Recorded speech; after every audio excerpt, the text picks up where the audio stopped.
आदाब, मैं हूं मुमताज आलम रिजवी और इस वक्त मैं आपके खिदमत में लाइव हाजिर हुआ हूं। बात करूंगा इजराइल फिलिस्तीन और इसके साथ साथ ईरान और अमेरिका की। और आज कई अहम खबरें हैं जो मैं आपकी खिदमत में पेश करूंगा, अलग अलग हवालों से, अलग अलग एजेंसियों से खबरें। इसके साथ साथ जैसा कि हम हर रोज करते हैं, हमारे साथ एक्सपर्ट भी जुड़ेंगे जिनसे हम बातचीत करेंगे।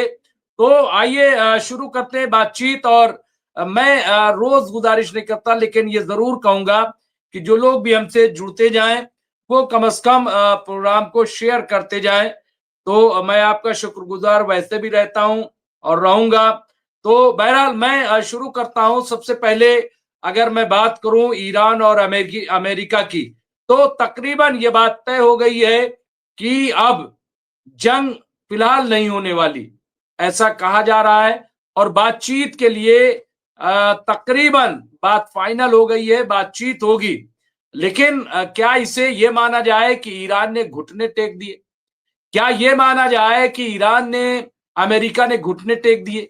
और क्या ये माना जाए कि ईरान ने जितनी तैयारी कर रखी थी उनके बारे में अमेरिका को पता चल गया, और ये कि अगर ईरान पे अटैक किया जाता है या ईरान पे जंग मुसल्लत की जाती है, तो ये जंग 2-4 दिनों में खत्म नहीं होगी बल्कि तूलानी होगी। और इसका दायरा क्या महज इजराइल तक, या ये कह लें कि मिडिल ईस्ट में जो अमेरिकी बेस है वहां तक रहेगा, या इसका दायरा अमेरिका के अंदर तक दाखिल हो जाएगा, इसका भी कोई अंदाजा नहीं लगा पा रहा था। ना ही कोई ऐसा, हालांकि बहुत तमतराक से आप देखिए कि अमेरिका आया था। एक बेड़ा इब्राहिम लिंकन, फिर जॉर्ज बुश जो है वो पहुंचने वाला था, बुश जो है वो, लेकिन वो भी कहां चला गया मुझे पता नहीं है। कम से कम मैं नहीं देख पा रहा हूं। सिर्फ अब्राहम लिंकन का तो पता है कि वो पहले ईरान के बहुत करीब पहुंचने का दावा था, लेकिन जैसे ही ईरानी ड्रोन और उनके जो अंडर वाटर जो उनकी मिसाइल या ड्रोन्स वगैरह थे, जो उन्होंने टारगेट करना शुरू किया, उनकी निगरानी शुरू की, तो पहले ओमान की खाड़ी में भागे और अब जो है वो भाग करके हिंद महासागर, ऐसा बताया जा रहा है, या अरब सागर, वहां पे वो चला गया, जो 1400 किलोमीटर ऐसा बताया जा। आदाब, मैं हूं मुमताज आलम रिजवी और इस वक्त मैं आपके खिदमत में लाइव हाजिर हुआ हूं। बात करूंगा इजराइल फिलिस्तीन और इसके साथ साथ ईरान और अमेरिका की। और आज कई अहम खबरें हैं जो मैं आपकी खिदमत में पेश करूंगा, अलग अलग हवालों से, अलग अलग एजेंसियों से खबरें। इसके साथ साथ जैसा कि हम हर रोज करते हैं, हमारे साथ एक्सपर्ट भी जुड़ेंगे जिनसे हम बातचीत करेंगे। तो आइए शुरू करते हैं बातचीत। और मैं रोज गुजारिश नहीं करता, लेकिन ये जरूर कहूंगा कि जो लोग भी हमसे जुड़ते जाएं वो कम से कम प्रोग्राम को शेयर करते जाएं। तो मैं आपका शुक्रगुजार वैसे भी रहता हूं और रहूंगा। तो बहरहाल मैं शुरू करता हूं। सबसे पहले अगर मैं बात करूं ईरान और अमेरिका की, तो तकरीबन ये बात तय हो गई है कि अब जंग फिलहाल नहीं होने वाली, ऐसा कहा जा रहा है।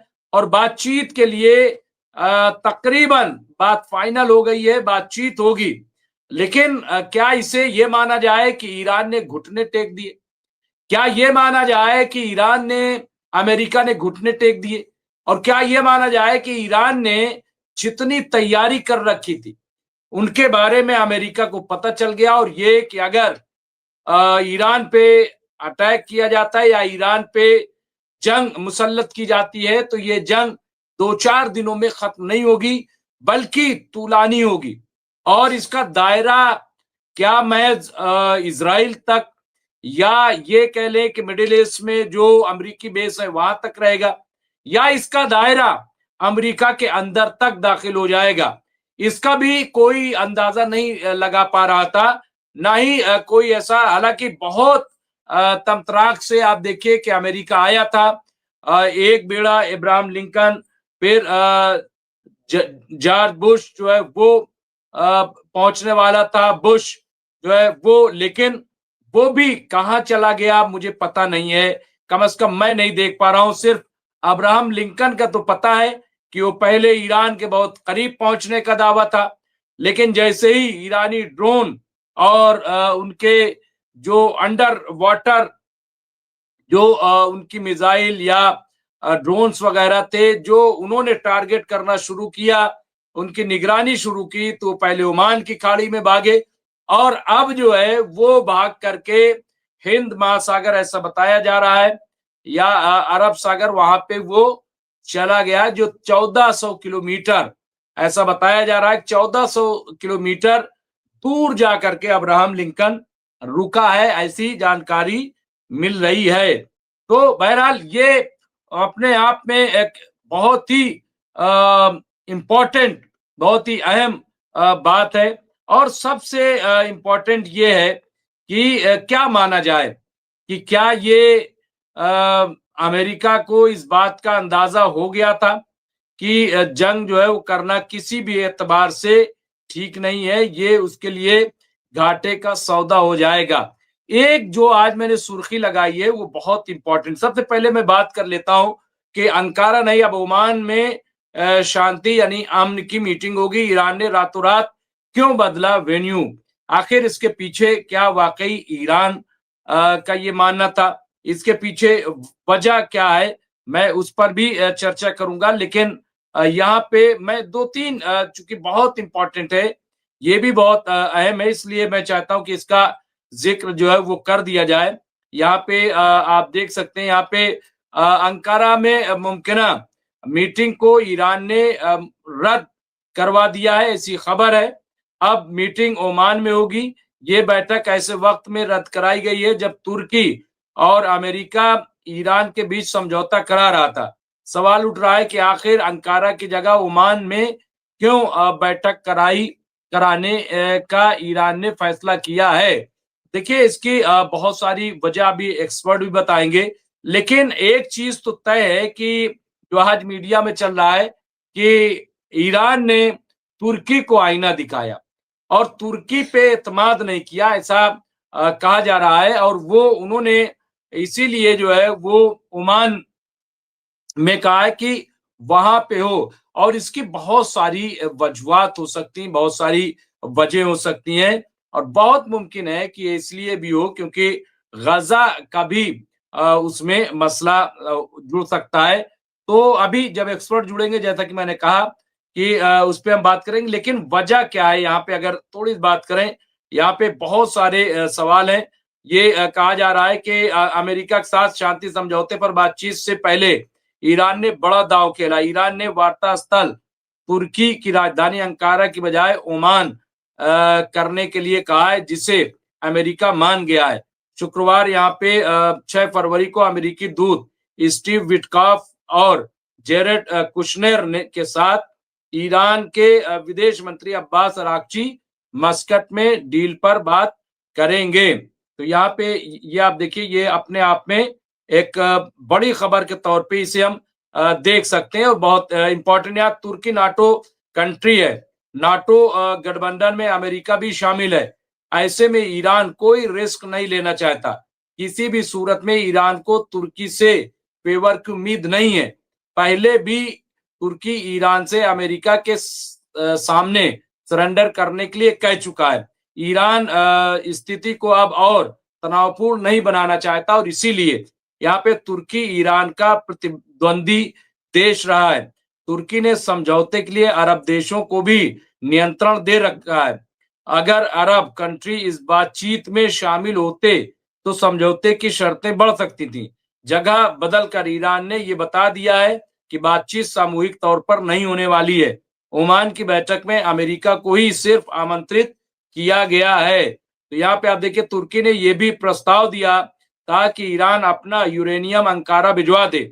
ईरान के पास 440 किलो संवर्धित यानी एनरिचमेंट यूरेनियम है, जिससे कम से कम 40 परमाणु हथियार बनाए जा सकते हैं। 40 परमाणु हथियार, अभी देखिए 4 की बात हो रही थी, 40, और ये बहुत बड़ी तादाद इसको माना जाता है। ईरान ये यूरेनियम रोज शिफ्ट करने की तैयारी में है।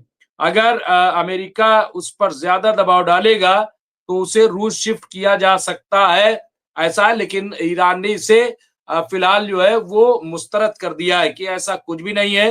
ना तो हम प्रोग्राम बंद करेंगे और ना कहीं शिफ्ट करेंगे, मुंतकिल करेंगे। खाड़ी में ओमान की किसी भी देश से कोई लड़ाई नहीं है। तुर्की की लड़ाई कुर्स बलों से है। ईरान क्षेत्रीय रणनीति को साधने के लिए ये फैसला किया। इसके अलावा ओमान में ट्रंप परिवार का बिजनेस है। ओमान खाड़ी के पास ही यूएस अब्राहम को अमेरिका ने तैनात कर रखा है। तो अब इसके पीछे बहुत वजह जो है बहुत साफ साफ यहाँ पे दिखाई दे रही है। ये स्ट्रेटेजिक है और इसके पीछे और कहीं कोई ऐसी चीज नहीं है जैसा कि बताया जा रहा था। लेकिन ये सही है कि ये अपना पूरा जो प्लान है वो कहीं ना कहीं चेंज किया है। इसके पीछे कौन है, क्या है, ये हम इस पे फिर चर्चा करेंगे। हमारे साथ एडवोकेट राशिद रिजवी साहब जुड़ गए, मैं उन्हें स्क्रीन पर लाऊंगा। लेकिन उससे पहले कुछ मिडिल ईस्ट में बड़ी दिलचस्प और इंपॉर्टेंट खबरें हैं। एक तो ये जो लाइव अपडेट है मिडिल ईस्ट मॉनिटर में वो कि फिलिस्तीनी रेड क्रिसेंट के अनुसार इजराइल ने मरीजों को निकालने के लिए समन्वय रद्द कर दिया है। ये बहुत ही अफसोसनाक है क्योंकि बार बार आप देखिए कि मरीजों के साथ भी कहीं किसी तरह की हमदर्दी नहीं दिखा रहा इजराइल। इसके अलावा यहाँ हिजबुल्ला ने एक आज साफ कर दिया है। यहाँ पे मिडिल ईस्ट मॉनिटर पे मैं चलूंगा और वहां चल करके और थोड़ी सी मैं डिटेलिंग इसलिए देना चाहता हूं ताकि कुछ चीजें आपके गोशगुजार हो जाएं। और उसके बाद राशिद रिजवी साहब आ गए हैं, फिरोज बख्श साहब भी आ जाएंगे, नदीम साहब भी हो सकता है आज आपसे जुड़े। तो बहरहाल लेकिन यहाँ पे आप देखिए बहुत क्लियर कट यहाँ पे हिजबुल्ला प्रमुख का कहना है कि समूह यानी ग्रुप जो है उनका इजराइल का पूरी ताकत से सामना करेगा और खुद सुपुर्दगी यानी आत्मसमर्पण को कबूल नहीं करेगा। ये बिल्कुल क्लियर कट कह दिया। और इससे पहले भी आपको याद होगा कि नईम कासिम ने साफ साफ कहा था कि हम जो है वो ईरान के साथ खड़े रहेंगे और किसी भी हाल में हम पीछे हटने वाले नहीं हैं। तो ये भी अपने आप में देखिए बहुत ही इसको हम इम्पोर्टेंट कह सकते हैं, बहुत अहम कि यहाँ पे जिस तरह की तस्वीरें सामने आ रही हैं। फिर एक जो आज मैं खबर लेकर के आया था और उस पर मैं जरूर चाहता हूं कि बात कर लूं। कई और खबरें लेकिन मैं बीच बीच में उनका जिक्र करता रहूंगा। लेकिन यहाँ पे जो आज मैंने सुर्खी लगाई है पाताल से हमले वाली, वो बहुत इंपॉर्टेंट है। और वो ये है कि आखिर ईरान इतना डर क्यों गया, क्या वजह क्या थी। उसकी वजह ये थी कि पाताल से हमला करने की ताकत, ईरान के बैलिस्टिक मिसाइलों का वो सच जिससे अमेरिका भी खाता है खौफ। ये हम नहीं लिख रहे हैं बल्कि हमारे हिंदुस्तान के अखबारात में इस तरह के, और ये वो मिसाइल यहाँ पे आप देख सकते हैं। और यहाँ पे जो कि यहाँ पे बताया जा रहा है तेहरान या अमेरिका और ईरान मिडिल ईस्ट में जारी तनाव के बीच ओमान में परमाणु वार्ता फिर शुरू करने वाले हैं। इस बीच ईरान ने चेतावनी दी है कि उसका शक्तिशाली बैलिस्टिक मिसाइल कार्यक्रम किसी भी बातचीत में एक रेड लाइन है। ईरान के पास कई शक्तिशाली मिसाइलें हैं जो अलग अलग दूरी तक हमला करने में सक्षम हैं। ईरानी मिसाइलों की ताकत को जून 2025 में इजराइल के साथ 12 दिनों की जंग के दौरान देखा गया था। तब ईरान ने इजराइल पर बैलिस्टिक मिसाइलों की बौछार कर दी थी जिसमें दर्जनों लोग मारे गए थे और दुनिया के सबसे शक्तिशाली एयर डिफेंस सिस्टमों की मौजूदगी के बावजूद इजराइल को भारी नुकसान उठाना पड़ा था। यहाँ पे आप देखिए institute for the study of war ISW और AEI यानी क्रिटिकल थ्रेट्स प्रोजेक्ट के एक विश्लेषण में एक तजिए के मुताबिक इजराइल ने 2025 में संघर्ष के दौरान संभवतः ईरानी मिसाइल लॉन्चरों का लगभग 1/3 हिस्सा नष्ट कर दिया।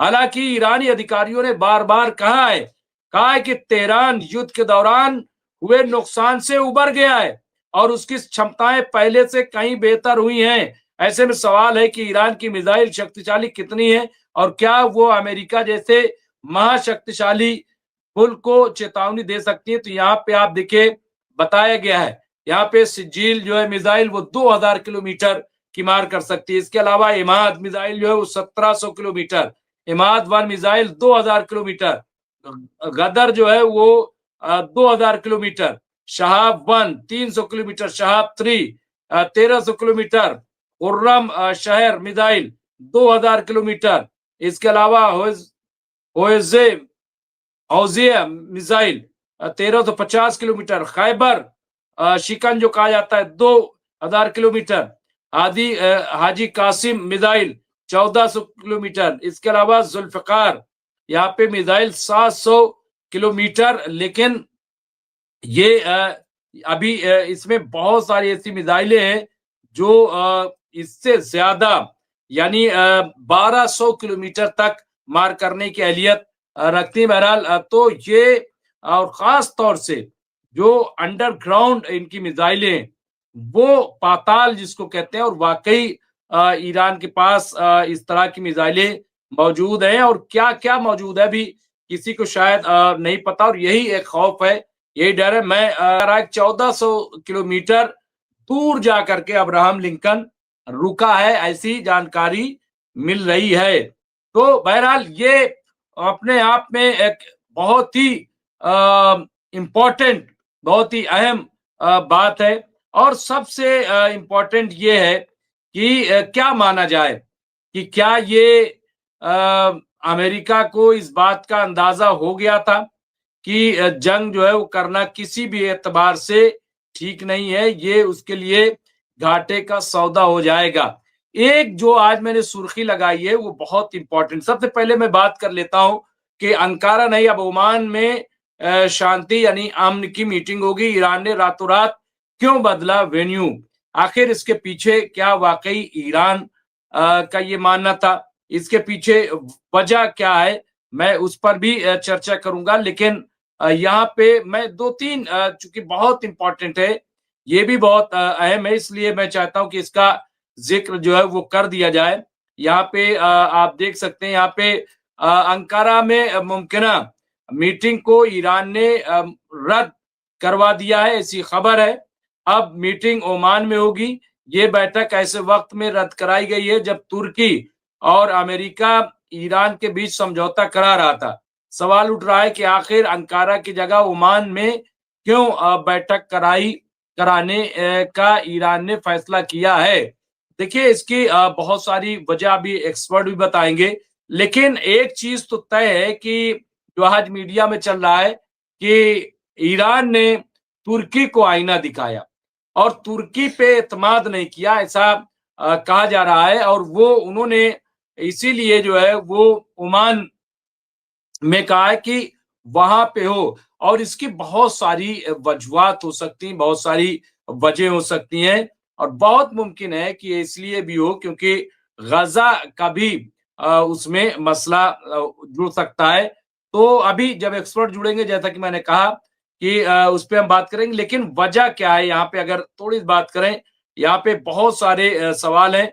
ये कहा जा रहा है कि अमेरिका के साथ शांति समझौते पर बातचीत से पहले ईरान ने बड़ा दांव खेला। ईरान ने वार्ता स्थल तुर्की की राजधानी अंकारा की बजाय ओमान करने के लिए कहा है, जिसे अमेरिका मान गया है।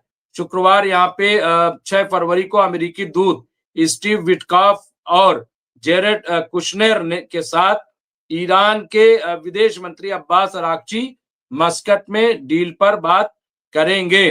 तो यहाँ पे ये आप देखिए, ये अपने आप में एक बड़ी खबर के तौर पे इसे हम देख सकते हैं, और बहुत इंपॉर्टेंट है। तुर्की नाटो कंट्री है, नाटो गठबंधन में अमेरिका भी शामिल है।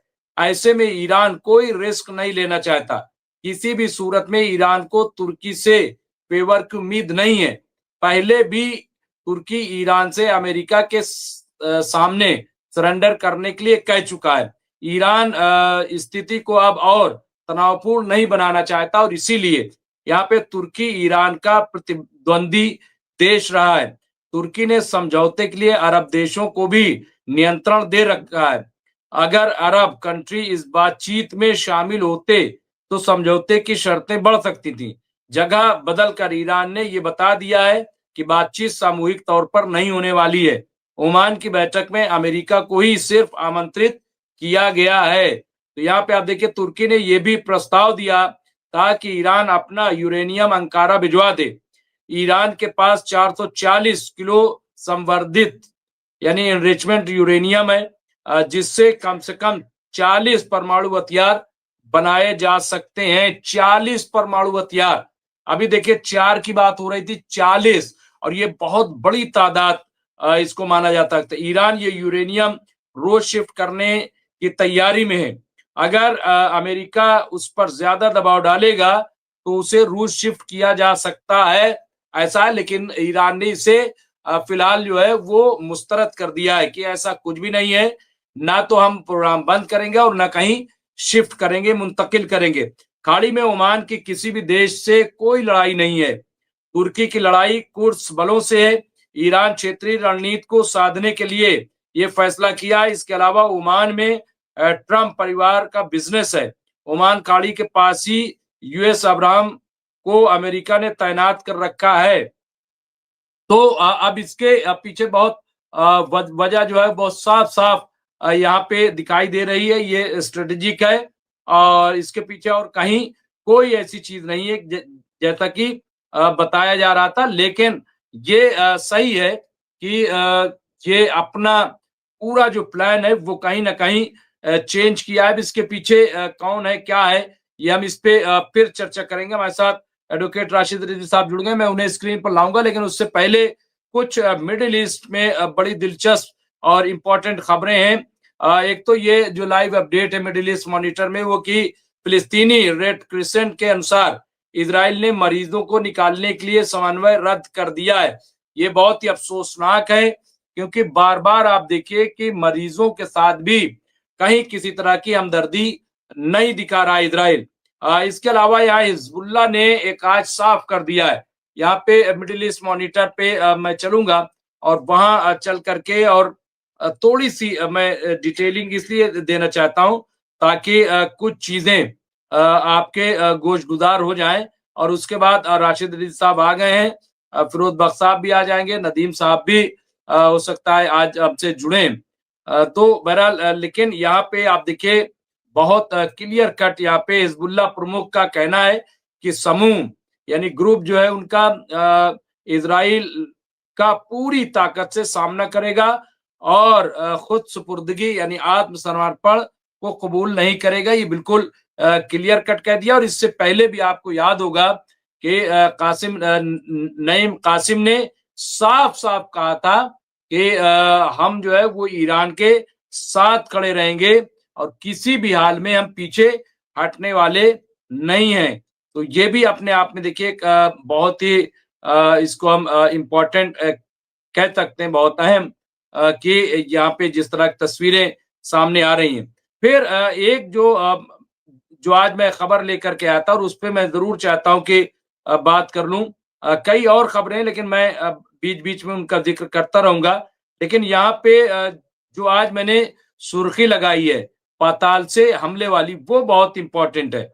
और वो ये है कि आखिर ईरान इतना डर क्यों गया, क्या वजह क्या थी। उसकी वजह ये थी कि पाताल से हमला करने की ताकत, ईरान के बैलिस्टिक मिसाइलों का वो सच जिससे अमेरिका भी खाता है खौफ। ये हम नहीं लिख रहे हैं बल्कि हमारे हिंदुस्तान के अखबारात में इस तरह के, और ये वो मिसाइल यहाँ पे आप देख सकते हैं। और यहाँ पे जो कि यहाँ पे बताया जा रहा है तेहरान या अमेरिका और ईरान मिडिल ईस्ट में जारी तनाव के बीच ओमान में परमाणु वार्ता फिर शुरू करने वाले हैं। इस बीच ईरान ने चेतावनी दी है कि उसका शक्तिशाली बैलिस्टिक मिसाइल कार्यक्रम किसी भी बातचीत में एक रेड लाइन है।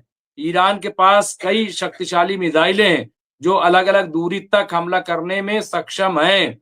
ईरानी मिसाइलों की ताकत को जून 2025 में इजराइल के साथ 12 दिनों की जंग के दौरान देखा गया था।